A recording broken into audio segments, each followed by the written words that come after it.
My name is Bradley Harrington, and I'm from the Mille Lacs Band of Ojibwe in central Minnesota.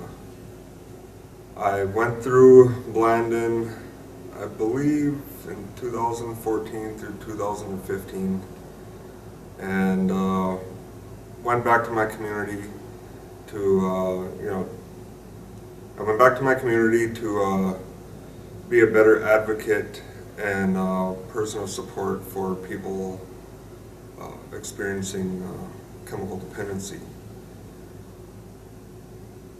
Before I went to Blandon, I was recently released from prison and working on my own sobriety, and I really found that working in the cultural aspect of the Ojibwe traditions, that I was really gaining something, not just in my sobriety, but in my own identity as well.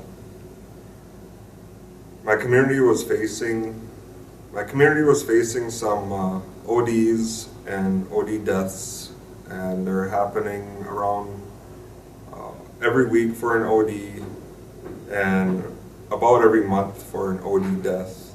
And the community was really starting to boil over in the opioid epidemic. I reached out to another person that works in chemical dependency advocacy, and I said, man, we gotta do something. The community really needs to get together on this.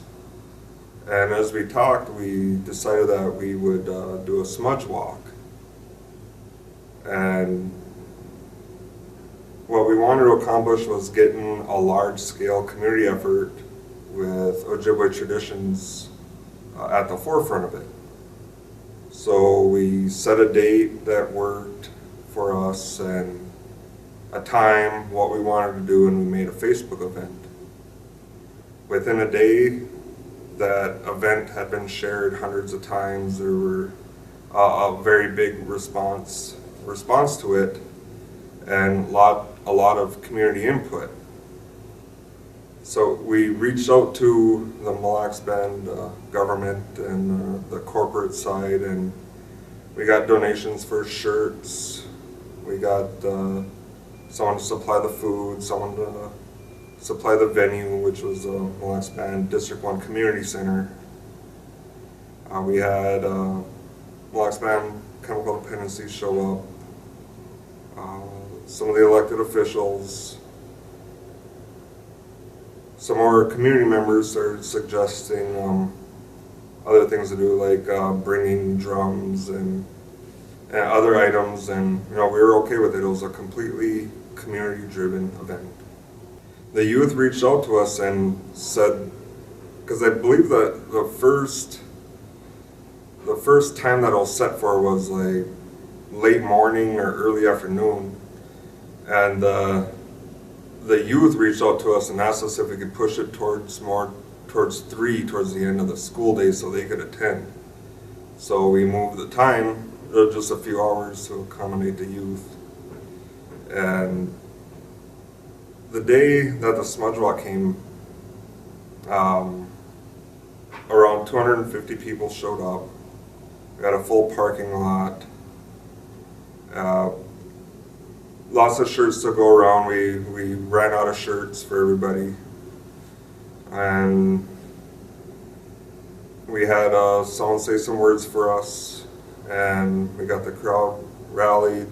A drum group came, they had the drum there, other people singing, and we lit our smudges and took off walking.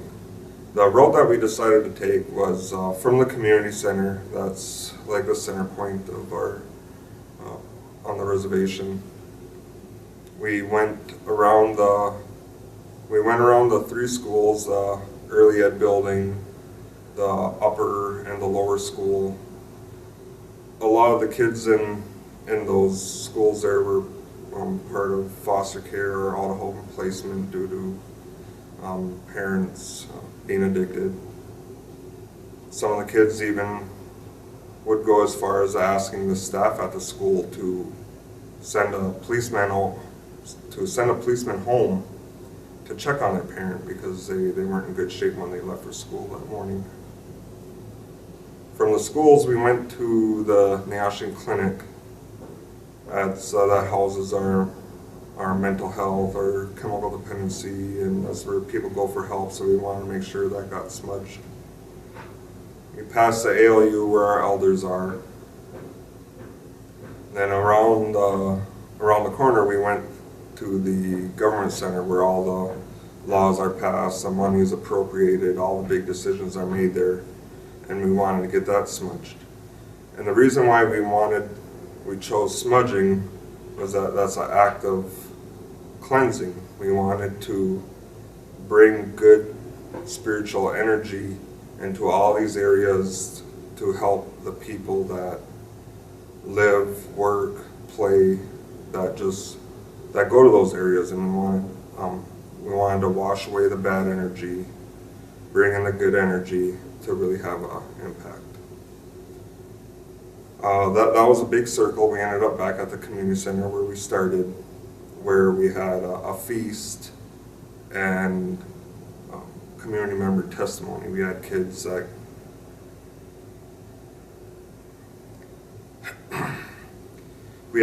got up and talked about their parents.